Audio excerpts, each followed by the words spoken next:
didn't bring any makeup with me, so you got the makeup-free version of me today.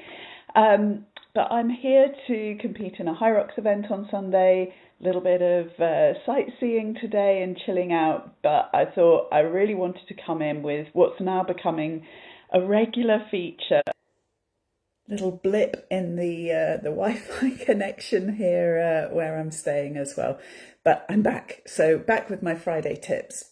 So something that I've been really looking into a lot over the last couple of years really is about understanding who I am, how I work best, and then how can I set myself up for success by playing to my strengths and acknowledging my weaknesses, but finding ways that I can work with those in the most effective way.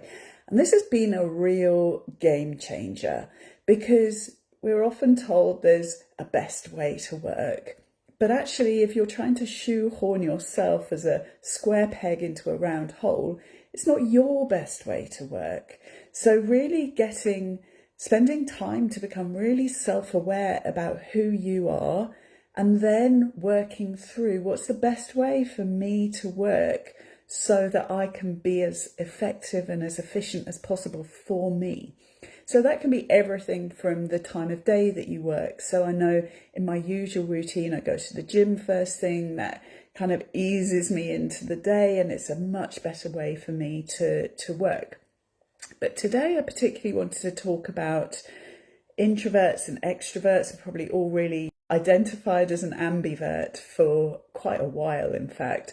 And an ambivert, for those of you who haven't come across the term before, this is someone who's a bit of a mixture of both. You're not entirely introverted, but nor are you entirely extroverted. And actually, about 70% of the population falls into the ambivert section. And then even within the ambivert section, we've got introvert leaning and extrovert leanings. And so I definitely identify as an introvert leaning ambivert. So what does that mean? It actually makes a load of sense. As you start to explore this, I'm sure you will find the same for yourself. You're like, okay, that explains it. So as an introvert leaning ambivert, I'm someone who is naturally very curious, likes to listen.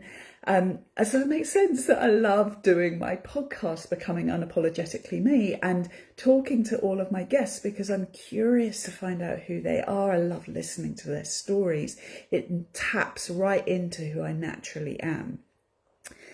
Also, some of the things as an introvert leaning ambivert that I love are really using my intuition to read people and to reason through problems. There was a time I used to joke to people that I should be a professional problem solver because I just love doing that.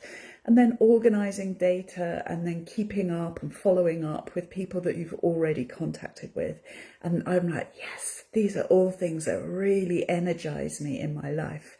And so from the perspective of how do I perform the best, how can I do more of those and make sure more of that is featuring in my life and through my business and how I execute my business. On the other side, the things that I find quite draining as an introvert leaning ambivert are back-to-back one-to-ones. And when I've worked in sales positions, I found that really, really hard work where it's just make a call, make a call, make a call, make a call. My energy doesn't really cope very well with that. Also unstructured group events where it's just milling around and as well, but specifically thinking in work. In order that you can really play to your strengths. So if you're curious and you want to kind of explore a bit more about which type of person you might fall into, thinking about what drains and energizes you, please reach out, get in touch. I'd love to have that conversation with you because I've found it so eye-opening and such a game changer in how I show up in my life. And I'd love to support you to do the same thing. So have an awesome Friday.